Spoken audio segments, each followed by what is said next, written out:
Hello and welcome back to English Today.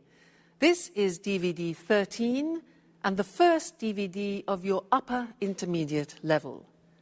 And in this DVD, we'll begin with another 3 episodes of our story, That's Life, followed by our special TV programs, which include Everything But the Kitchen Sink, featuring our culinary experts. And then there will be a discussion about India and China. Do they represent a threat or an opportunity? Then, in the grammar section, we'll be studying more about the present perfect and the present perfect continuous tenses. And then we'll learn about the gerund and the infinitive. And we'll also study the first conditional. All right? So, I hope you enjoy yourselves. Sharon, I called a real estate agent 5 minutes ago. He deals with apartments in Japan. He said he'd send an email with some photos. That way we can choose which apartment we like the best. Don't rush me, Peter. You know I haven't decided. I know. We've talked about this a lot. But doesn't the idea of leaving appeal to you? I mean, just think of it. A new country. A new life together, new experiences. Now, I'm really enthusiastic about this opportunity. It's not every day you have a chance like this. Well, I've wanted to make changes in my life for a long time. But these changes seem so, well, so overwhelming. There, I said it. I've never been to Asia, and I'm frightened of going there to live. But I told you that Alice has been there. She went to Japan in 1995. She says it's a fascinating country.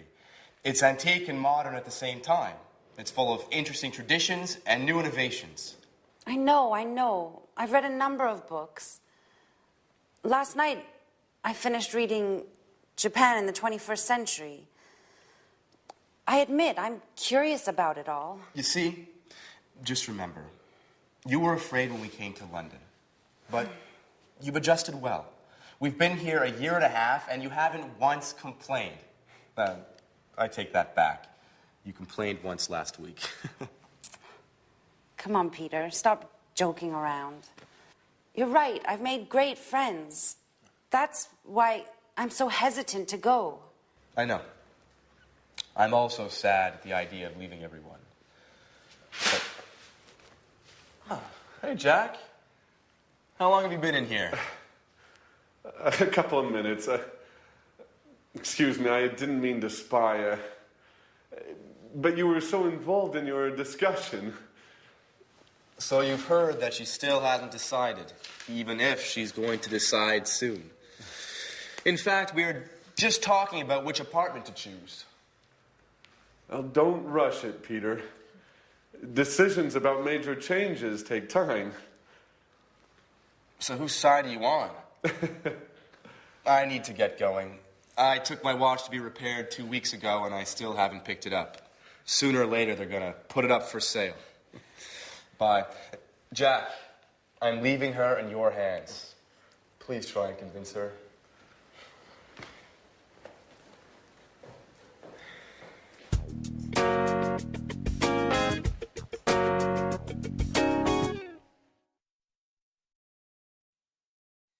Hello again and welcome back to English Today, your live TV program where you can learn the English language. That last episode, I'm sure Jack can manage to convince Sharon to go to Japan. What do you think? We will see how that evolves. Now let's go back to the present perfect. Remember that we have learned so far that we use the present perfect with genie, just, ever, already, never, and yet. Well, I want to give you 2 more acronyms to help you understand when you use the present perfect. And the first one is this: flot. Now, you see at the top we have 4. 4 is a time word. And we use for a length of time. What's length? Length means a duration of time. So if you want to say 10 years, for example, you would say, I have lived in France for 10 years. For 10 years, a duration of time. Or, for example, 5 minutes. I have worked here for 5 minutes. Okay, so for we use for a length or a duration of time. That's flot. F-L-O-T, flot. Now, let's look at the second one, spot. Now, spot starts with the word since. Since is a word that we use when we're talking about an exact point of time. So, let me give you an example. If I say 5 o'clock, that is an exact point of time. So, you could say, I have been here since 5 o'clock. Or for a year, you can say 1973, since 1973. So these two words are very important, for and since. Flot, spot. For a length of time, and since for a point of time. Now let's do a little exercise to help you with that. I will say something like 2 days. You must decide whether to use for or whether to use since. Okay? So, 2 days. Is it a length of time or a point in time? Length. So, for 2 days. I have been here for 2 days. Another example. Thursday.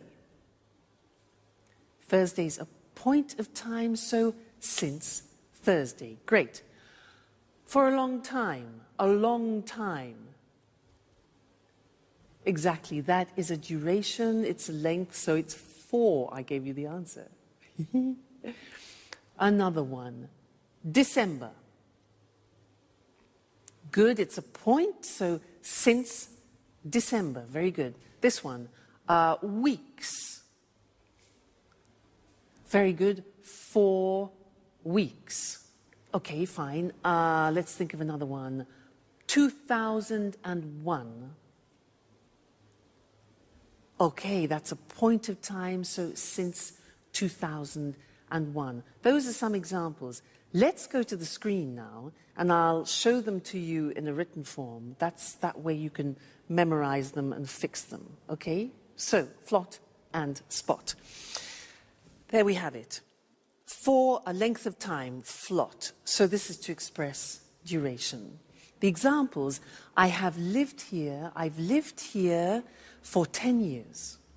Then, he's known her for ages. Now, for ages means for a long time, okay? Then we had spot, which is since, and we use it for a point of time. The examples, she's worked there since the 7th of June. Point of time, that's a date. And they've been here since 1978, a year. Okay, so flot and spot. Now, the interesting thing is that when we ask questions about that, we use the word how long. For example, how long have you been here? And we use the present perfect. Look at the screen. We say, how long have you lived in Cambridge? And the answer would be, I've lived in Cambridge for 10 years or since 2001. You see? Now, remember that how long is different to how many times. How many times is 1, 2, 3, 4, 5. How long is a period of time? Okay? Another example. How long has he worked there? Answers. He's worked there for 10 years, or he's worked there since 1973. All right? Now, just look at the examples we practiced. We have for 2 days, for ages, 4 weeks, for a long time, duration, then since Friday, since 5 o'clock, since 2001, since I was young, and since December. Great. Okay, so there we have it. We have genie, just, ever, already, never, yet. We have flot and spot, which is for and since. This is when we use the present perfect. Great. Now, let's go back and see if Jack has managed to convince Sharon to go to Japan. Okay? Bye. You can't leave. Now that we finally found each other. Stop it, Jack. I'm so confused. Don't you start. I was thinking, you'll be all alone in a foreign country. You won't know anyone. Peter will be at rehearsals all day. At least here you have us. I will always be here for you. Yes, I know that. Oh, and did you know that women can't go out alone in Japan? Jack, that only happens in the Middle East. Stop it now. The truth is, I love new experiences. Remember when I moved to London 2 years ago? I've loved every minute of it. But that's not what you told Peter. I said it on purpose. You know I want him to slow down. I heard what you said 5 minutes ago. You were sincere. You weren't joking. You misunderstood, Jack. I'm not afraid of leaving. I've lived in a lot of different places in my life. I've done a lot of things. I've worked as a babysitter, as a tour guide, as a waitress. I'm sure I'll find something in Japan.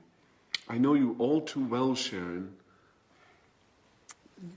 You haven't ever really enjoyed any of those jobs. You still haven't found what you want to do in life. Stop it, Jack. I'm glad you promised Peter to convince me to go. I didn't promise him anything. So, what have you decided? Are you going to move? I don't know. I think I will. Yes.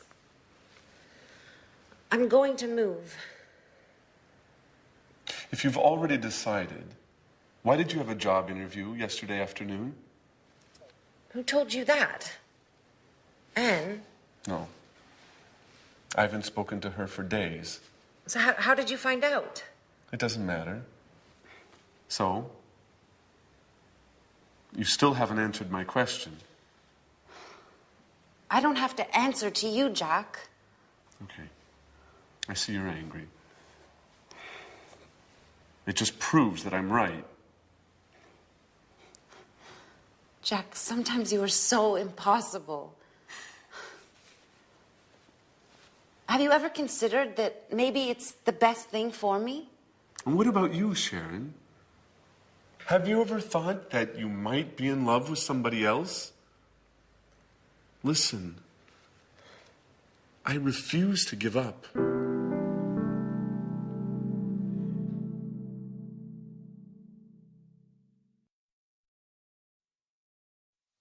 Love is difficult, isn't it? I know something about that. But so is the simple past and the present perfect. And in fact, this is an important lesson because one of the most difficult things in the English language is to decide when to use the simple past and when to use the present perfect. I hear a lot of people making mistakes about this. When do we say I went and when do we say I have gone?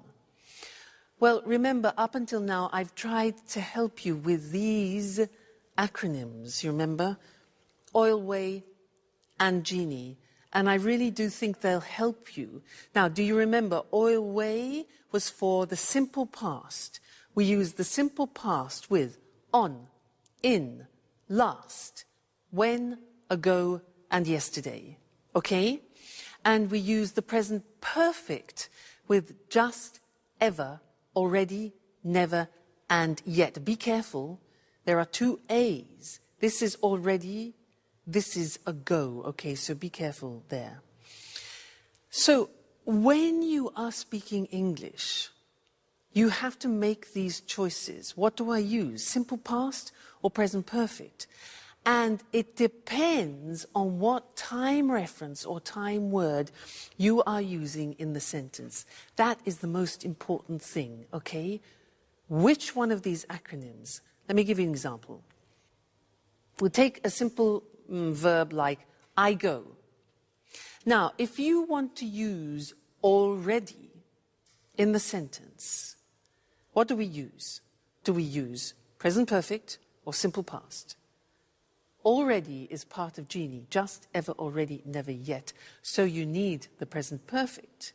And you say, I have already gone.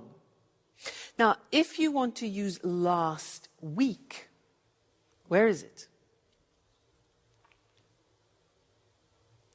L, last, simple past. So you say, I went last week. Now, you try. I want to use just. Which one? Genie, just. So we say, I have just gone. Present perfect. Okay, next one. I want to use yet. Now be careful, there are two Y's. This one is yet, this one is yesterday. Be careful. So, yet is negative, do you remember? It's present perfect, and the yet is at the end of the sentence. So, I haven't gone yet. All right? That's more difficult. Yet, so that's an exception. Next one. When? When? Okay, simple past. For a question, very often, when did you go? Next one. Never. Right? I have never gone. Present perfect. Fabulous. 2 days ago. Now this is already and that is ago. So, I went 2 days ago. Great, you're getting the hang of it. On. Yes, so I went on Friday, for example. Yesterday. I went yesterday. And the last one, in. Yeah, good. I went in June or in September. Fantastic. So that's it. Okay? When you are deciding whether to use the simple past or present perfect, think of the time words. And let's look at that on the screen, just to remind you once more, because this is difficult. So, oil way is for specified time, on, in, last, when, ago, yesterday. I saw him on Friday. We went there in 1988. She came last week. When did you visit them? Question form. I visited them 2 weeks ago. I saw him yesterday. On, in, last, when, ago, yesterday. Then genie for unspecified time, indefinite time, just, ever, already, never, yet. Examples, I have just seen him. Have you ever been to America? They've already eaten. He's never learnt. And have you met them yet? Okay, yet at the end. So please try and memorize these. Oil way, genie, and think about it when you have to decide between simple past and present perfect. All right? Good luck. And I'll see you again soon. Bye.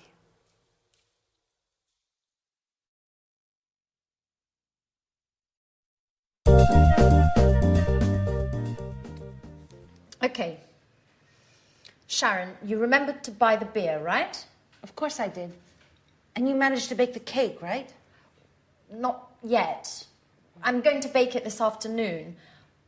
I still need to get some chocolate. Actually, Jack offered to get some for me. He promised to bring some before lunch. Sorry, but I can't help you with the cake. I have to take some tours to visit the Tate Gallery. Oh, don't worry about it. I'll have Jack to help me. He decided to stay home today to give me a hand. Just don't forget to tell Tom, David, Mary, and all the others. Don't worry, Peter said he'd take care of it. I'm sure he's already got in touch with everybody by phone. Great. Everything is going as planned. Oh, don't forget to buy the present. Don't worry. How about getting an astrology book? She'd love that. Absolutely. She loves reading those kinds of books.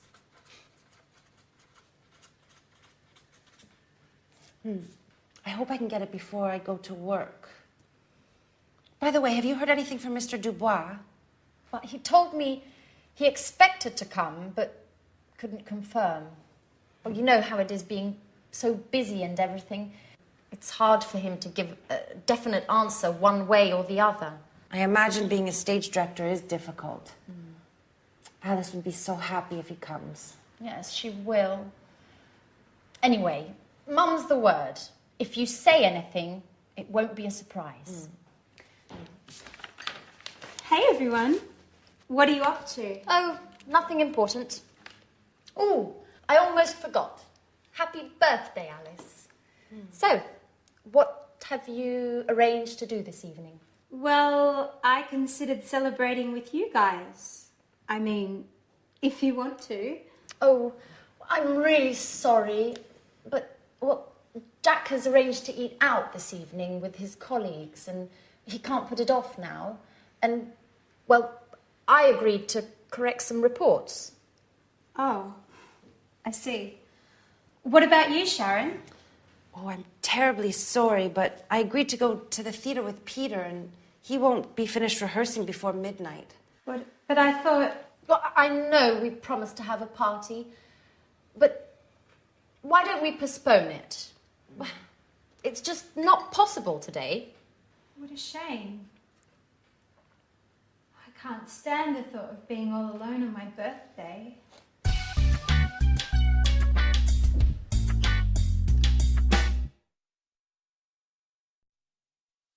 Hello again. She really believed them, didn't she? Great actors. Now, in this lesson, I want to do something new, and it's related to gerunds and infinitives. In that last episode, our friends used some quite complicated sentences, which I want to look at with you now. Anne said, Jack offered to get some cake. Do you notice that there are two verbs together there? Jack offered to get some cake. Now, offered here is followed by an infinitive. That's one example. The next example is, she said, he promised to bring some before lunchtime. He promised to bring some. Promised is followed by an infinitive, promised to bring. Then Anne says, she loves reading. Loves reading. Now, love is followed by a gerund. Then Sharon says, yes, I imagine being a stage director is difficult. I imagine being. Gerund. So here we have offer, which is followed by an infinitive, promise, followed by an infinitive, love, followed by a gerund, and imagine, followed by a gerund. And you're probably thinking, so how do I learn these? Well, you have to learn them by heart, as we say. Yeah, there's no other choice. So let's go to the board now, and I will show you how it works. And unfortunately, like the simple past irregular verbs, it's all a question of memory. So, as we said, when you have a main verb followed by another verb, sometimes it's in the infinitive, sometimes in the gerund. Let's look at some examples. You managed to bake a cake. The verb manage is followed by an infinitive. Jack offered to get some. He promised to bring some. I have to take some tourists. Have to in the sense of obligation. What have you arranged to do? Arranged plus infinitive. I agreed to correct some reports. So there you see manage, offer, promise, have, arrange and agree are followed by the infinitive with to. Let's move on to the other examples where verbs are followed by the gerund. She loves reading. So love followed by reading. Gerund. I imagine being a director is difficult. Imagine followed by gerund. I considered celebrating. Considered followed by gerund. Celebrating with you guys, and he won't finish rehearsing before midnight. So there we have examples of love, imagine, consider, finish, followed by the gerund forms. So it's a bit complicated, and it's a question of familiarizing yourselves with the verbs that take gerund and the verbs which take infinitive. It comes with practice, don't worry. But this is just an introduction. So, let's go back and see what's going on in Alice's birthday party, all right? And I'll see you later. Bye.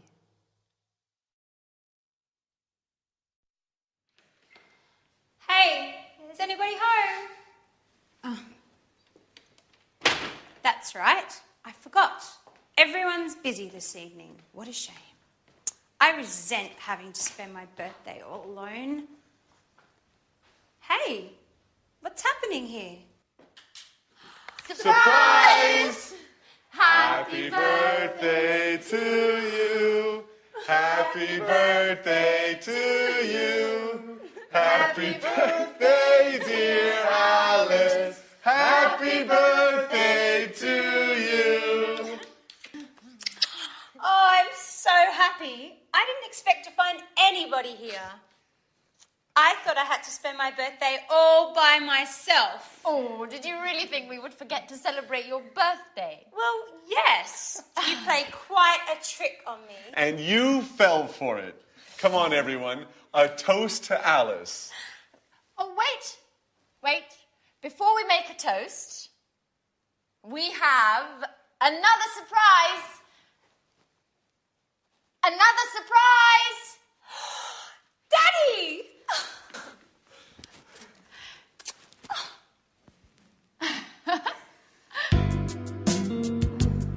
This is such a great birthday. How did they talk you into coming? Alice, dear, how could I miss your birthday? Work is important, sure, but nothing is more important than my dear, sweet, only, lovable, adorable little girl. Dad, if you talk like that, you'll make me blush in front of everybody. Listen, I know I wasn't always there for you and that I've made a lot of mistakes, but I want to catch up. Things change. I've got a suggestion for you. Do you want to come and work with me? Really? With you? What would I do? You can write scenes for my films. You've always had artistic flair. I'll teach you the tricks of the trade. You'll learn how to write convincing scenes in no time at all. That way, we'll always be together, if you want. I don't know what to say. I gave up wanting to spend time with you. You don't have to decide to do anything now. Let's celebrate your birthday. Let's toast. Cheers, Alice. Thank you so much, Daddy. This is the best birthday of my entire life.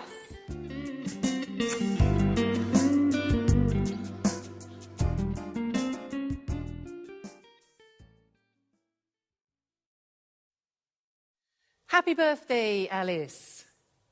Did you hear what her father said? He said, if you work with me, I'll teach you the tricks. Now that's an opportunity, not only for Alice, but also for us, because he used a grammatical form that I want to teach you now. If you work with me, I'll teach you the tricks. And that in English is a conditional form, the first conditional. If I work, if plus the simple present, I will teach, followed by the future will. So to illustrate this a little bit better, I want to talk to you about what is almost a religion in England, making tea. Now, every household in England has one of these, this. Do you know what this is called? It's for water, to heat, to boil water. In English, we call it a kettle. Every English household has a kettle. We have all sorts of different models as well. And I can assure you, if you buy a kettle, you will never regret it. Why? Look at this. It's very light, plastic, and it's very fast. So, if you fill this kettle to about here, it's 1.5 liters. And then, here's the plug. If you plug the kettle in, the water, 1.5 liters, will boil in 3 minutes. Incredible. So, 1.5 liters, if you boil 1.5 liters, then it will be ready in 3 minutes, okay? The other good thing is that if you want to carry the water to another place, look, take it off the element and it's portable. Now, there's one thing to remember inside. Sometimes it gets a bit dirty. You have a special liquid to clean it. Because if you don't clean it, then it'll change the taste, or it might change the taste of the tea. Okay, so that's important. So, a kettle. If you buy this, I can assure you, you will never regret it. Okay, now, I was using some conditional sentences there, and I want to go to the screen now to look at those more carefully. It was the first conditional, using if, all right? And this is used to describe real possibilities. So, look at this. If you work with me, this is Alice's father, I'll teach you all the tricks. So we have if, then the present tense, and then will and the infinitive, which is probably different to your own language, so be careful about that. The other example, if you use a kettle, you'll make tea faster. So present tense, future with will. If you use a kettle, you'll make tea faster. If you don't clean it, the tea won't taste good. You see the negatives there? If we don't, negative of the present, the tea won't, negative of will, taste good. Now, we can sometimes change the second part. Look at the next example. If her father offers her a job, she might accept it. Now, using might gives the idea of uncertainty, but that's fine to use in the first conditional. The other example, if he accepts the job, if he accepts the job, he might move, go to Japan. All right, so you can also use might. If you stay with me in English today, you will learn the English language. All right? Great. Well, I'll see you again in the next lesson. Bye.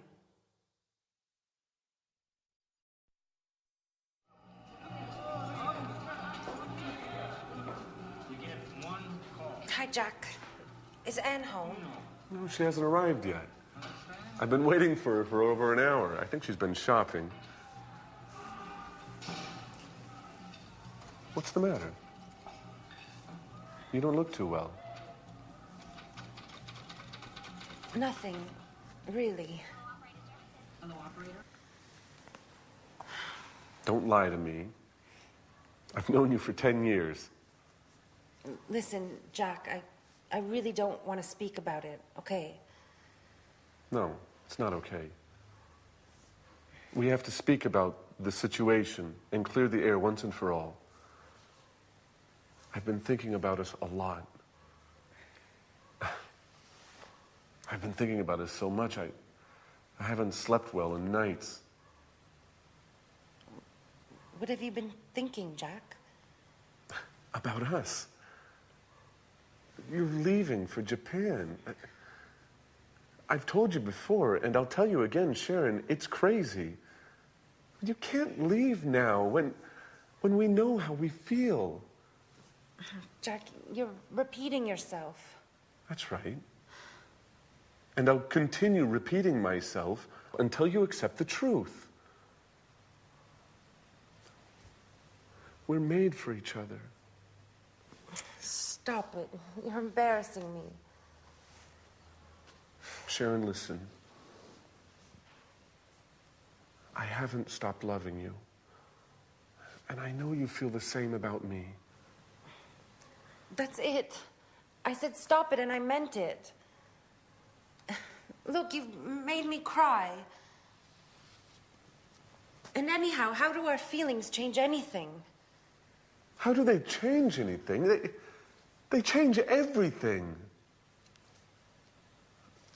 You must tell Peter immediately about everything. Tell him you won't go.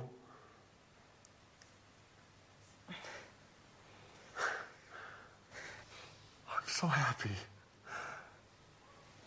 I knew you felt the same way about me. Hey, is anyone in there? Oh my God, it's Peter. He can't see me like this. Stay calm. Maybe it's time we tell him everything. Is anybody in there? Hello?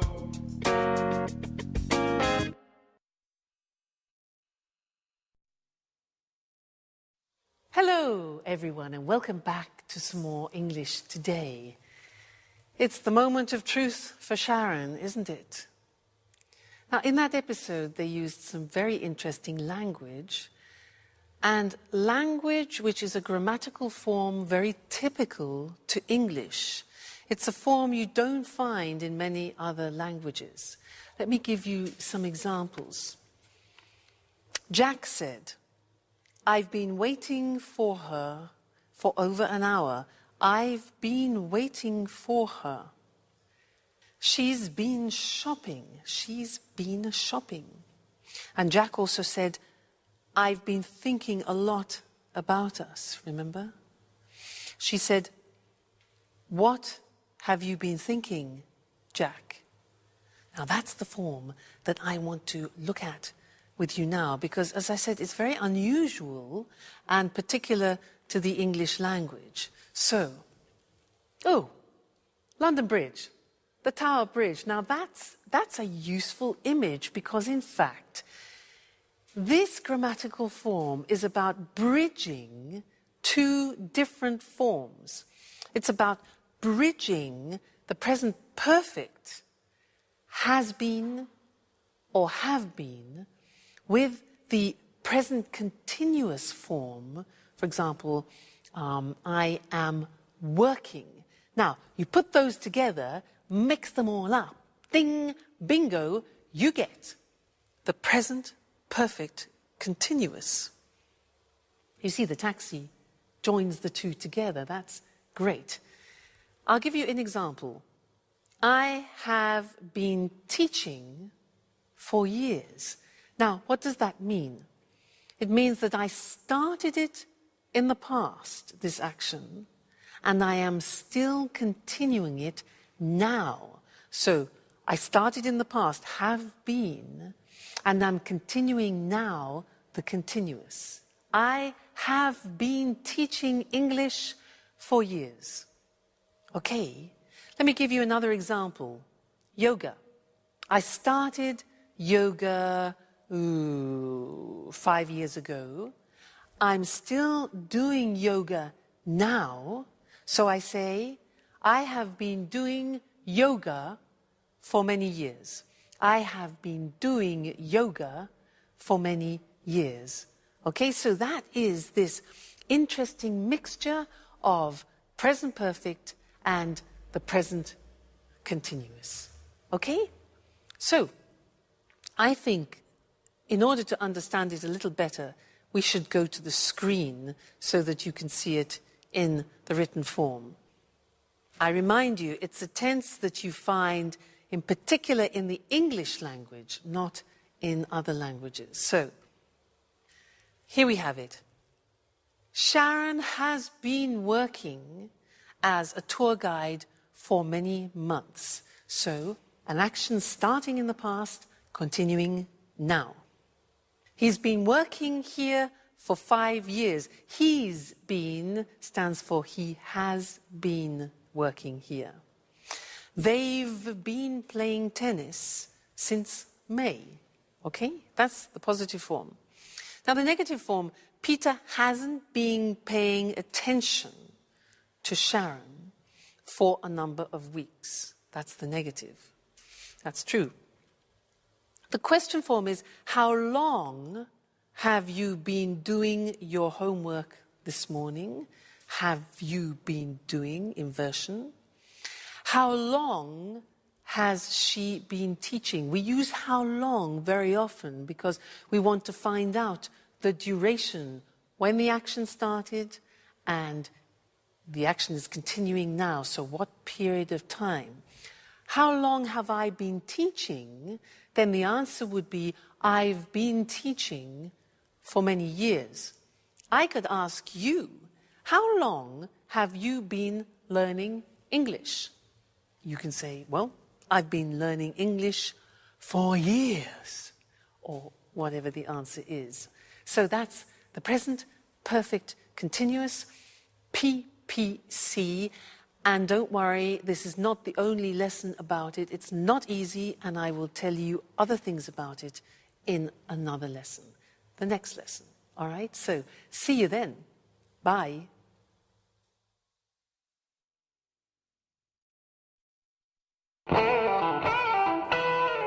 Jack? Sharon? What are you doing here? I've been looking for you for half an hour. Hey, what's the matter? You've been crying. Are you going to explain to me what's going on or not? Peter, listen, calm down. I'm not going to calm down. I want answers, and I want them now. What's going on here? That's what I'd like to know. Jack and Sharon have been here for who knows how long, and who knows what they've been doing. Hey, Jack, it's time you tell me what's up. I'm going to get really mad if I don't get some answers. Okay, stop. Stop! You're acting like little children. Come on, Jack. Let's leave Peter and Sharon alone. They need to talk, and we need to go shopping.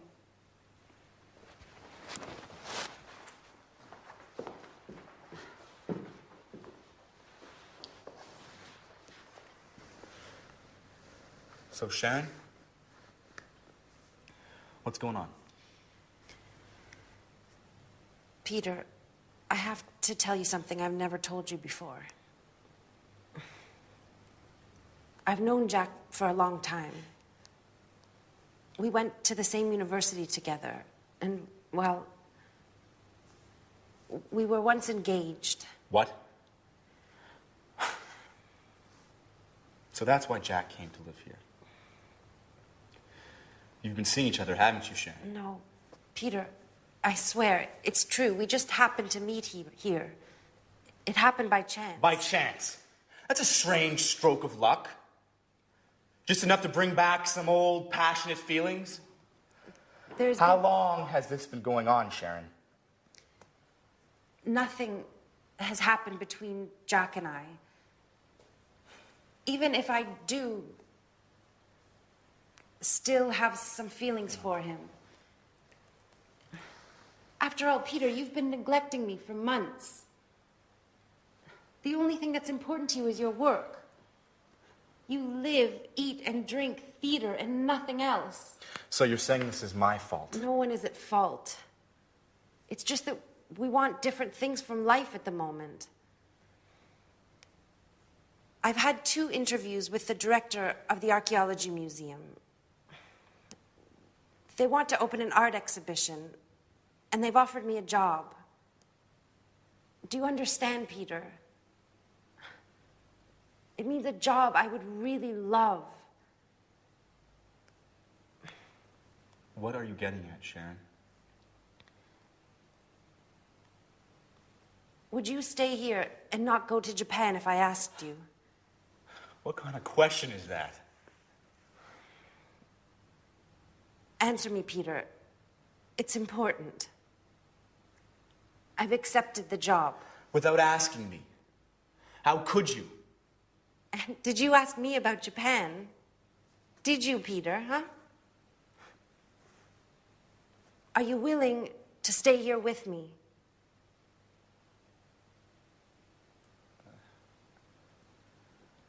I can't, Sharon. This is my big chance. You see, Peter, I'm right. Nothing is more important to you than your success.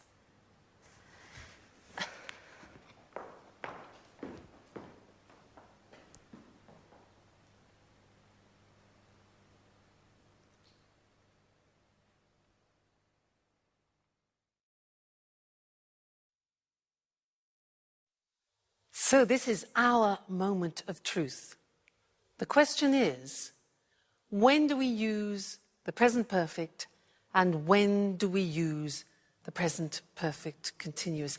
Many people ask me this. They say, Louise, but when do we use the present perfect? I have gone, I have seen, I have done. And when do we use the present perfect continuous? I have been working, I have been learning. Often people confuse the use. And you're right, it's not easy at all. So I'd like to try and help clarify that by these simple things, a revision of what we've already seen. Now, with the present perfect, we use genie. Remember? Just, ever, already, never, and yet. That's important to remember. With those words, we use the present perfect. But with the present perfect continuous, we're using for, since, and how long. Okay, now that is the difference. So if I take a phrase like, I do the exercise, and I want to use the time word already, then you need the present perfect. I have already done the exercise. But if you want to use the concept of since, you can't use the present perfect, you use the present perfect continuous. So I have been doing the exercise since Friday. Another example would be, for example, just. Just is a present perfect word. So we say, I have just done the exercise. If you want to use for, we're into the present perfect continuous, the PPC. So I have been learning English for many years. So do you see the mechanism? You have to think about what time words you want to use in the sentence. Then you choose the correct grammatical form. Genie for the present perfect. For, since, how long? How long have you been learning English for the present perfect continuous? That way you can distinguish between the two forms, all right? So try and memorize those time words, and I can assure you it will help you a lot when you're speaking. All right? Great. Well, see you again in the next lesson. Bye. Welcome to Cooking Today. We're delighted to be back in Lisa French's home again. Lisa, we've had so many calls since our last program. I'm glad to hear it. Well, now let's see. Here, Sally from Manchester is getting married in June and has always dreamt of having a well-equipped, modern kitchen just like the ones in the movies. How can we help her? Well, to begin with, a kitchen environment should be well lit and have ample surfaces to work on. Also, plenty of drawer space is necessary for storage of food items and utensils. I know what you mean. I have to contend with a small kitchen that has neither light nor enough drawer space. That's why I go out to restaurants. You don't need a king-size kitchen to enjoy cooking in it. What's important is organisation and having things at hand. What are the main appliances newlyweds should have? Well, obviously, a hob, an oven, and a fridge are absolutely essential. Today, many people can't survive without a dishwasher. I'm one of those people. I really hate doing dishes. So do I. Getting back to the subject, I'd like to show our viewers some optional appliances. Although they're not strictly necessary, they often come in handy in large families or when entertaining guests frequently. One is the grill. Another is a deep fryer for large quantities of chips and other tidbits. That's not the appliance for me. I love healthy cooking. In that case, you need a steamer oven like this one. In the US, it's hard to find a kitchen without a microwave. Microwaves are quite useful, especially for busy people. Other appliances, which are also common in the US, are water and ice dispensers like this one. Well, everybody seems to have a food processor these days. Why is a food processor so useful? Well, a food processor is a great boon since it's a real space and time saver. It has many different functions. It can mince meat, grate cheese and vegetables, make breadcrumbs, pulp tomatoes, fruit, and so on. So what else can you show us? An electric beater like this can be used for whisking eggs, as well as making mayonnaise. Other kitchen aids are scales and measuring utensils.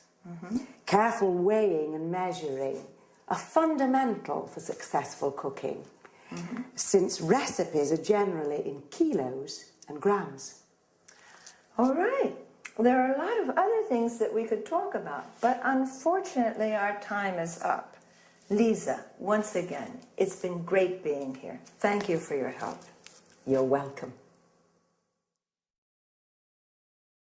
Well, let's analyze some of the vocabulary used by Lisa.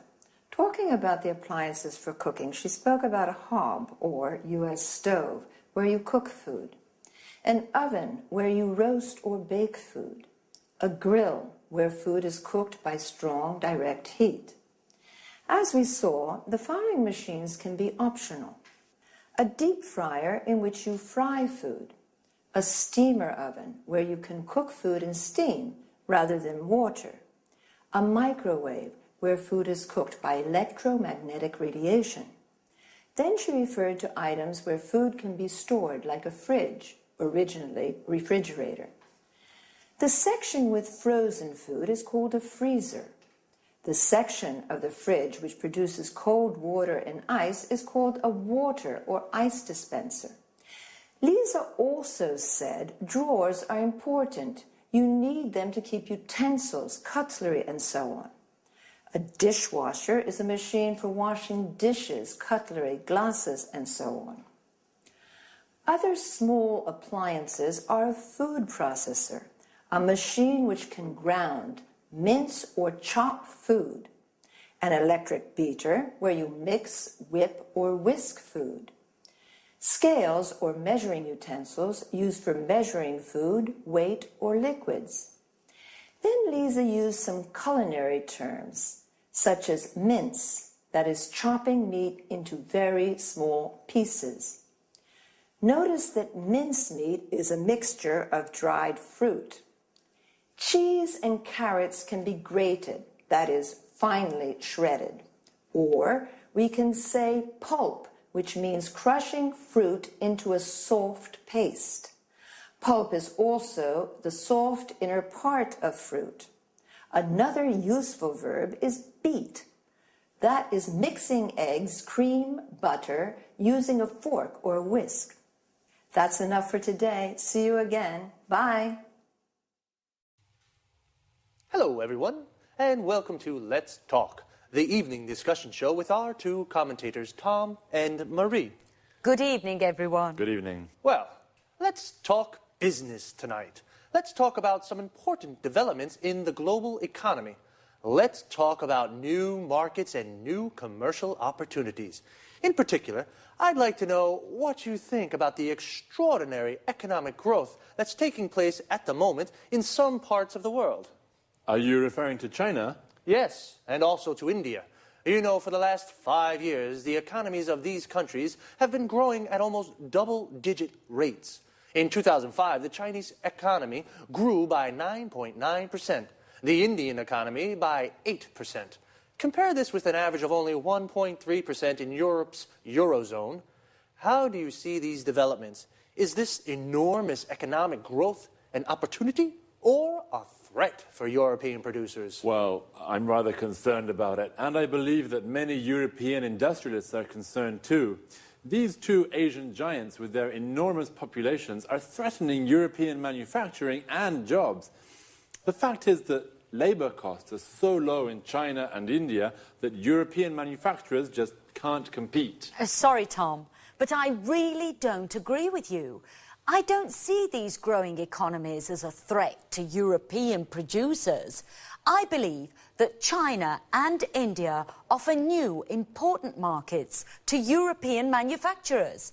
You know, both countries have middle classes that are becoming larger and larger. These people are becoming wealthier and are looking to spend their money on luxury goods made in Europe. So, Maria, according to you, European companies can sell their high-quality goods to middle-class Indians and Chinese. Exactly. In this way, European exports to China and India are predicted to increase. Just a second, Marie. The reality of the situation is rather different. India and China are selling much more to Europe than Europe is selling to them. I accept that's true at the moment. But don't forget, Tom, that cheap Chinese goods have helped to keep inflation low in European countries. And this has helped keep interest rates low too. So, consumers have been able to save money and spend this money on other things. Well, I agree with you that European consumers and industrialists have benefited from trade with China. Of course. What's more, today, more and more European companies are building factories in China or are having their goods produced there. Exactly. That's the problem, Marie. European industrialists are deciding to have their goods produced in these countries because labor costs are lower. If we continue like this, lots of factories in Europe will close and the number of unemployed will rise. Well, I can certainly see that you have different opinions on these issues. I think you're both right. Like most things in life, economic growth in China and India has its good and bad points. It can either offer commercial opportunities to some European producers, but it can also pose a threat to other sectors of European manufacturing. Okay, let's say goodbye to Tom and Marie. Goodbye. Goodbye. Goodbye to everyone, and see you again for another appointment of Let's Talk. So, we've just spoken about developments in the global economy. The global economy is the economic system of the world. An important development is the economic growth in China and India. Economic growth is the development of an economy. The Indian economy grows by 8%. Notice the use of by. The Chinese economy grew by 9.9%. Here, notice also how we say 9.9. Is this economic growth threatening to European producers? A threat is a danger, and the verb to threaten means to put in danger. One opinion is that the economic growth of India and China is threatening European producers. Producers are companies that make products. Another word for producer is manufacturer. Why is it a threat? Because there are low labor costs in India and China. Labor costs are how much a company pays its workers to produce something. The number of unemployed will increase in Europe. This is the number of people without a job. We say someone is unemployed when they don't have a job. Another opinion is that it isn't a threat. Actually, it's creating new commercial opportunities for European manufacturers. New commercial opportunities are new markets for products or the chance to sell more to existing markets. Just quickly, before we run out of time, there are a few useful expressions for discussions I'd like to look at. A polite way of asking someone's opinion is, I'd like to know what you think about. When you strongly disagree with someone, you can say, sorry, but I really don't agree with you, or just a second. But if, on the other hand, you agree, you can say, I accept that's true, or I agree with that. Well, that's all the time we have for this time. See you soon.